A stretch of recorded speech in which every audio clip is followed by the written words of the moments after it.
Sumber radioaktif. Sumber radioaktif adalah unsur yang bisa memancarkan radiasi karena sifatnya yang tidak stabil. Sumber radioaktif ada yang bersifat alami dan buatan. Sumber radiasi alami dipaparkan sebagai berikut, yaitu yang pertama, radiasi benda-benda langit. Orang yang berada di lokasi yang lebih tinggi akan menerima radiasi yang lebih besar karena semakin tipis lapisan udara yang dapat bertindak sebagai penahan radiasi. Jadi, orang yang berada di puncak gunung akan menerima radiasi yang lebih banyak daripada di permukaan laut. Begitu pula orang yang berpergian dengan pesawat terbang juga menerima lebih banyak radiasi. Dan yang kedua itu ada radiasi dari kerak bumi. Bahan radioaktif utama yang ada dalam kerak bumi adalah kalium-40, rubidium 87, unsur turunan dari uranium 238 dan turunan thorium 232. Besarnya radiasi dari kerak bumi ini berbeda-beda karena konsentrasi unsur-unsur di tiap lokasi berbeda, tetapi biasanya tidak terlalu berbeda jauh. Dan yang ketiga itu ada radiasi dari dalam tubuh. Manusia juga menerima pancaran radiasi dari dalam tubuhnya sendiri. Unsur radioaktif ini kebanyakan berasal dari sumber kerak bumi yang masuk melalui udara yang dihirup, air yang diminum, ataupun makanan. Untuk sumber radioaktif buatan sekarang ini telah banyak digunakan di berbagai bidang seperti kesehatan, industri, dan pertambangan.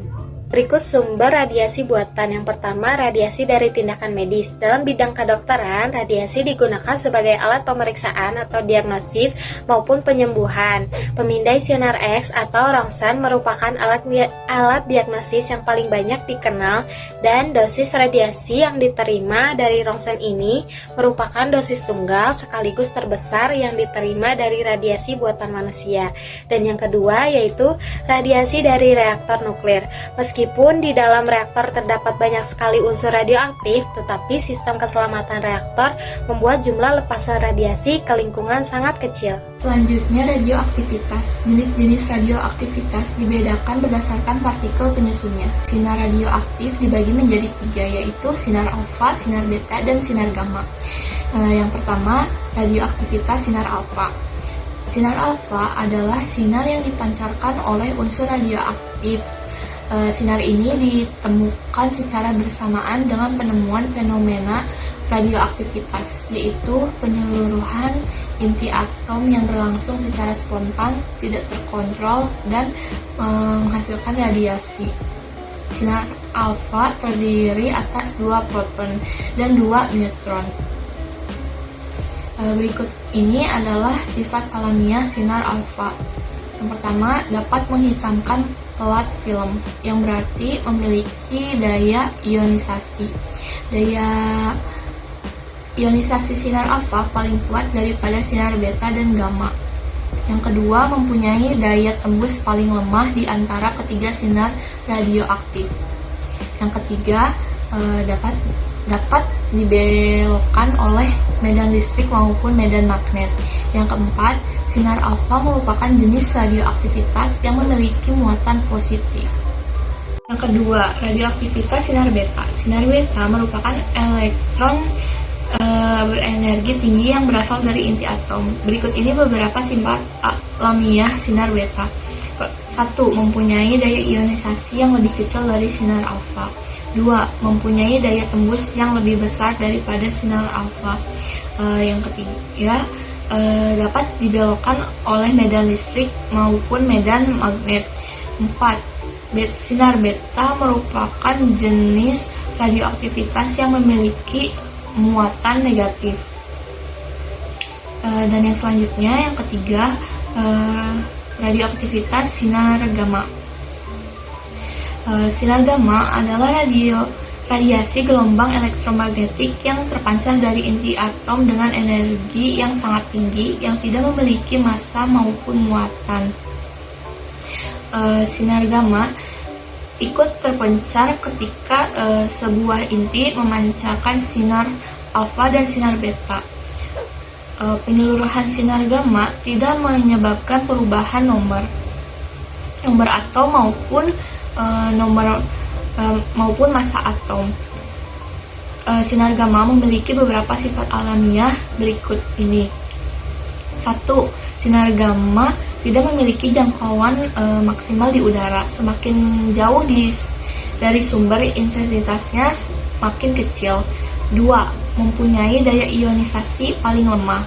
3. Mempunyai daya tembus yang terbesar. 4.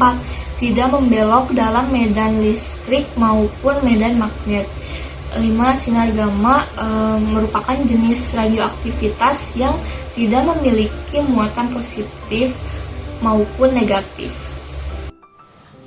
Selanjutnya, pemanfaatan radioaktif.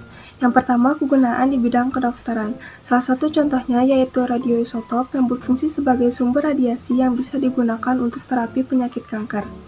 Terapi kanker tersebut dilakukan dengan menggunakan radioisotop CO60.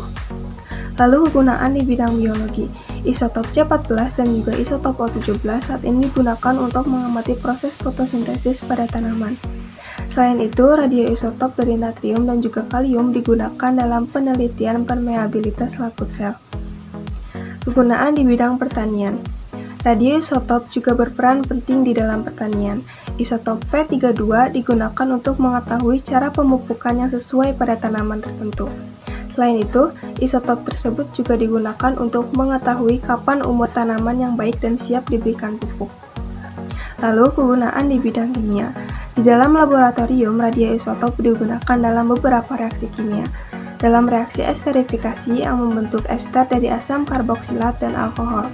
Selain itu, digunakan juga pada reaksi fotosintesis di dalam laboratorium menggunakan radioisotop O18. Yang terakhir, kegunaan dalam bidang industri. Sinar radiasi juga sangat penting di dalam dunia produksi industri. Sinar radioisotop yang mampu menembus logam padat dan membuat plat film menjadi hitam digunakan untuk mendeteksi apakah ada keretakan dan juga mengukur ketebalan pada benda-benda padat. Di sini saya akan menjelaskan mengenai dampak zat radioaktif. Unsur radioaktif yang mampu secara spontan memancarkan sinar radiasi ini ternyata tidak hanya memberikan manfaat bagi kehidupan manusia, namun juga memberikan resiko yang berbahaya bagi tubuh manusia. Efek radiasi dari zat radioaktif ini memberikan dampak negatif pada organ-organ tubuh kita yang sensitif seperti mata, fungsi reproduksi, dan tulang belakang. Akibat yang dapat ditimbulkan dari sinar radioaktif ini adalah 1. Terjadi kerusakan genetis, bisa membuat kemadulan pada sistem reproduksi atau terjadi kelainan pada keturunan seperti cacat. 2. Kerusakan lensa mata seperti katarak. 3. Resiko kanker darah atau biasa disebut leukemia. 4. Terjadi kerusakan kulit atau sarkoma. 5. Kerusakan pada sistem syaraf. Dan yang terakhir, kerusakan pada sel pembentuk sel darah merah. Kemudian ada proteksi. Proteksi dan pengendalian bahaya sinar radioaktif untuk mencegah terjadinya kecelakaan radioaktif dan paparan sinar radioaktif yang melebihi dosis yang diperkenankan. Tujuan penelitian ini adalah untuk mengetahui proteksi dan pengendalian bahaya sinar radioaktif di atom dan kesesuaiannya dengan norma K3 serta peraturan perundangan yang terkait. Dasar pemikiran ini adalah bahwa pemanfaatan sinar radioaktif di bidang industri memiliki faktor berbahaya yang sangat besar meskipun potensi bahaya yang ditimbulkan relatif kecil. Oleh karena itu, perlu adanya proteksi dan pengendalian bahaya radioaktif.